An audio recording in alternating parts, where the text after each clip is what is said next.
Y después de Pedro Charro Ayestarán vamos a hablar con un clásico en Sexto Continente en esta nueva etapa, Enrique Gallud Jardiel. Clásico porque como autor lo merece, pero también porque es descendiente de Jardiel Poncela, lo cual no todo el mundo puede presumir. Y vamos a empezar hablando de un libro fantástico, Las infamias de un vizconde. Un saludo, Enrique. Hola, ¿qué tal? ¿Cómo estáis? Bueno, nos vimos en la Feria del Libro de Valladolid. Nos miramos a los ojos, me diste un libro fantástico, Las infamias de un vizconde, que recoge una novelita breve y unos relatos. Esa novelita breve, en realidad, ¿de qué es una parodia? Pues es realmente literatura de esta que se hacía por entregas. Es un folletín con todas las de la ley, Las infamias de un vizconde, que lleva por título La loca de la cabeza, en donde hay pues niños raptados, personalidades ocultas, malvados, contraseñas, sociedades secretas, bueno, toda la parafernalia que era habitual en esta literatura y que Jardiel parodia de una manera admirable. Es lo que te iba a decir, porque al mismo tiempo te está haciendo un folletín, pero al mismo tiempo se está cachondeando del folletín. Sí, porque lo que Jardiel hace es parodia de géneros. Él lo que hace en muchas de sus comedias y también de sus escritos en prosa es burlarse de las formas literarias, no tanto de los personajes o de los hechos históricos, como suele ser habitual en la parodia, sino de los géneros literarios. Y aquí lo que hace es que coge el folletín, coge el melodrama y lo deja hecho unos zorros. Una cosa, Jardiel Poncela vivió de 1901 a 1952, una parte muy importante de su obra, quizá la más brillante, es de juventud. ¿Estas infamias de un vizconde en qué época estarían enmarcadas? Estamos hablando de cosas que se escriben entre los años 1921 y 1930. O sea, lo que sería ahora recién entrado a la universidad. Sí, él tenía pues entonces desde 20 años hasta 30.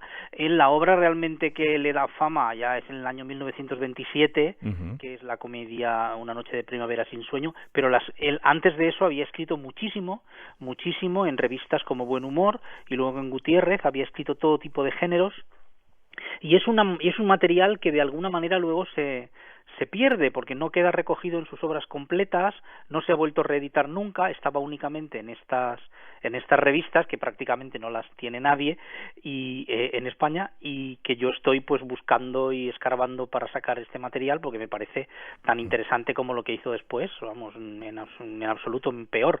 O sea, es un material muy muy muy bueno. Sí, aquí, hombre, lo que vemos sobre todo es el germen del gran cachondo, porque eso lo puliría muchísimo para llegar a Amor se escribe sin H, que es una novela, para mí, sarcástica, fantástica también, aunque sea más seria ya en su planteamiento. Sí, lo que pasa es que Jardiel en esta primera época a lo mejor es más imperfecto en cuanto a técnica, por ser un poco más joven, pero es mucho más atrevido. Está en este momento viviendo intensamente la vanguardia y en estos escritos cortos que él hace y publica en la revista Buen Humor, y son como 900 o así, hace cosas curiosísimas y cosas disparatadas. Por ejemplo... Pues por ejemplo hay un cuento al final que es que se llama algo como El día que trabajé de Dios o una cosa así, o de Dios le dice que tengo que ir a hacer un recado y deja a Jardiel Poncela a cargo del universo para que él haga y deshaga, y mientras Dios está de vacaciones pues Jardiel hace de Dios y le pasan cosas. Eso es realmente un planteamiento atrevido, ¿no? No a todo el mundo se le ocurre, y a Jardiel se le ocurre con 20, 21 años, lo hace, y además de una manera muy muy divertida. 70 años después en Estados Unidos hacen una película sobre esa misma idea y no les queda con tanta gracia, por otra. Bueno, no les queda con tanta gracia, no, es que no tiene nada que ver. Una de las cosas que uno piensa leyendo estas infamias de un vizconde es que ahora le recogerían firmas en su contra en change.org y le pondrían a parir en Twitter y sería trending topic. Pero porque le darían caña, porque es que ahora la gente se asusta con nada. Sí, pero no solo a él, se lo darían a Mark Twain, se lo darían a Quevedo y se lo darían a cualquier humorista. Hoy en día la gente es muy susceptible y casi no puedes hacer humor a costa de nada. Eso es una concepción errónea. Mientras realmente no hagas sangre, mientras tu humor no produzca violencia en las calles y tumultos y tiros, tú tienes que poder reírte de todo, de ti mismo el primero, pero también de las demás cosas. No puede decirse, no, es que este señor se burla de la profesión médica o se burla de los periodistas o se burla de los abogados. Bueno, pues todos tenemos una profesión, ¿no? Entonces el humor tiene que ser libre por excelencia, por definición. Bueno, Leonardo da Vinci decía, a ser posible hay que reírse hasta de los muertos. Sí. Eso lo dice Leonardo. Como comprenderás, al lado de lo que dice Leonardo, lo que puedan decir otras personas ahora, pues no me parece tan importante. Yo muchas veces me planteo que habría sido esta generación maravillosa de Jardiel Poncela, Miguel Miura, Venceslao Fernández Flórez, Tono, Neville, López Rubio, si hubiesen escrito ahora. Pues ya te digo, habrían tenido muchas más cortapisas y habrían tenido muchos más sinsabores. Afortunadamente, bueno, pues sobre todo al principio, pues vivieron una época de libertad en donde pudieron realmente contar lo que querían, ¿no? Curiosamente, una época de libertad que coincide en parte con la dictadura que hay en España bajo Alfonso XIII, que luego tiene que ver también con la República y luego con el principio de la dictadura franquista. Es una libertad que ellos se toman, yo creo que a pesar de la época. A pesar de la época, bueno, bien es verdad que durante el franquismo luego ya sufrieron la censura. Jardiel la sufrió muchísimo y de hecho sus novelas fueron censuradas, estuvieron prohibidas y truncaron la carrera novelística de Jardiel. A Jardiel le gustaba más escribir novela que escribir teatro y si no hubiera sido por la censura él habría dado a la imprenta muchísimas novelas, estoy seguro que magníficas, pero dejó de escribir porque no podía publicar. Pero sí, durante la época de la República y durante el final de la dictadura realmente publicó lo que quiso, cosas bastante atrevidas, tanto en el plano sexual, erótico, como en el plano ideológico. Ahí tenemos esa novela suya que es la mejor que él ha escrito, según sus propias palabras. La Tournée de Dios. La Tournée de Dios, eso está claro, efectivamente. En donde ataca a unos y a otros con total libertad, se mete con los de arriba, con los de abajo, con las derechas, con las izquierdas, con los del centro y se queda solo, ¿no? Prácticamente. Bueno, pues efectivamente fue una época maravillosa. Durante la República hubo un florecimiento de la creación y nos gustaría tanto que volviese a haber otro florecimiento, que a lo mejor lo hay, pero es que no nos enteramos porque hay tantas cosas y es tan difícil.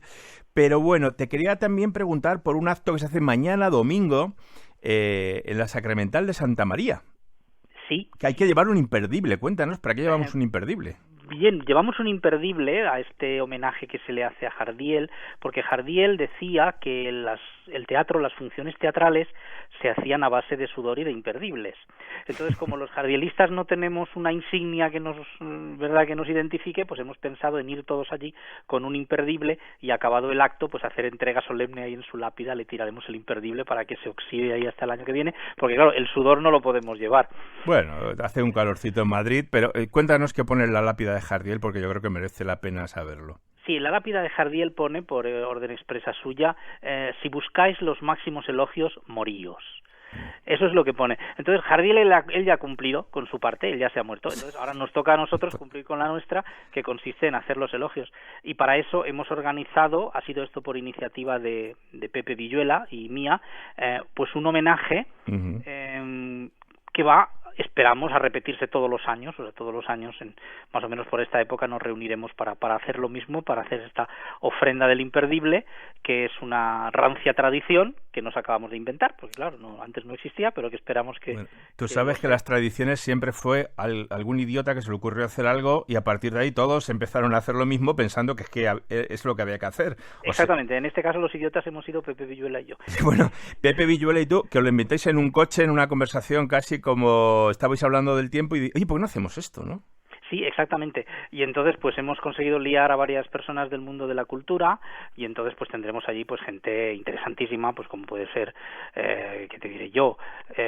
Manuel Galeana, he visto, Galeana, y Arenas. Uno de los mejores actores que hay en España en este momento, sino el mejor. Estará también José Mota, estará Juan Carlos Pérez de la Fuente, estará Jacobo Dicenta, estará Eloy Arenas, estará Pedro Villora, estará José Miguel Vila. ¿Quién más estará? Pues me dejo alguno, pero bueno, gente muy muy interesante que van a leer textos de Jardiel, procurarán equivocarse lo menos posible y no atascarse, y procurarán leer los textos sin beber agua ni una sola vez. Es lo que te iba a preguntar, llevaréis agua fresquita, ¿no? Llevaréis agua fresquita, porque en Madrid... Pues no me había ocurrido, pues menos mal que me lo has dicho, porque si no... Es que en la Sacramental de Santa María, ¿a qué hora? A las 12 del mediodía. A las 12 del mediodía. No vas a llevar agua fresquita, Enrique. Tú quieres matar a todos los humoristas españoles, pero bueno. Bueno, si se mueren, como ya... Creo que nos harán un sitio allí, ¿no? Para el que... Nos harán un sitio y hablarán bien de vosotros. Una pregunta. Antes estábamos hablando con Pedro Charro de los encierros de los Sanfermines en Pamplona, y un poco lo que decíamos de que a un idiota se le ocurre un día hacer algo y eso se convierte en tradición. A alguien se le ocurrió hace siglos hacer unos encierros con toros, que dime tú la gracia, antes de que a alguien se le ocurriera. ¿Vosotros estáis esperando que venga un Hemingway para que dentro de 200 años vengan todos los borrachos de Europa a la Sacramental a celebrar? No. Esto es una cosa un poco experimental. Quiero decir, vamos a ver qué resulta de todo ello. ¿Nos gustaría que un Hemingway os metiera en una novela y dijera, joder, es una gente maravillosa que lleva imperdibles y de repente todos los borrachos de Europa aquí presentes? Piénsalo. Bueno, estaría bien, pero de todas maneras no queremos más incursiones literarias en el tema porque Jardiel es suficiente para atraer el... O sea, no creo que Jardiel quisiera ser famoso por aparecer en una novela de Hemingway. Bueno, sí, efectivamente. Y ya para acabar, dinos una frase, si eres tan amable, de Las infamias de un vizconde o de alguna otra obra de ese Jardiel joven que merezca que nos quedemos con ella en la cabeza y que el fin de semana la estemos meditando. No sé yo qué frase realmente en este momento no se me ocurre. Ay, a mí se me ocurre una. Si no fuera por los hombres, esa que dice que las mujeres se supone que son tontas, pero que, conociendo a los hombres somos más tontos que ellas. La frase dice, lo peor que hay en el mundo son las mujeres si se exceptúa a los hombres. Bueno, pues ya sabemos, lo peor que hay en el mundo son las mujeres y se exceptúa a los hombres. Un libro que ha preparado la edición Enrique Gallud Jardiel, Las infamias de un vizconde, de Enrique Jardiel Poncela, y en la Sacramental de Santa María se os espera con un imperdible y gracias a un servidor con una botellita de agua fría. Efectivamente. Pues muchas gracias, Enrique, y que sea todo un éxito y que dentro de 30 años, si nos permiten hacer programas de radio y seguimos vivos, podamos comentar que ha venido algún Hemingway del futuro a hablar de esta cosa que ya será de fama mundial. Esperemos que sí. Un fuerte abrazo. Muchas gracias. Hasta luego.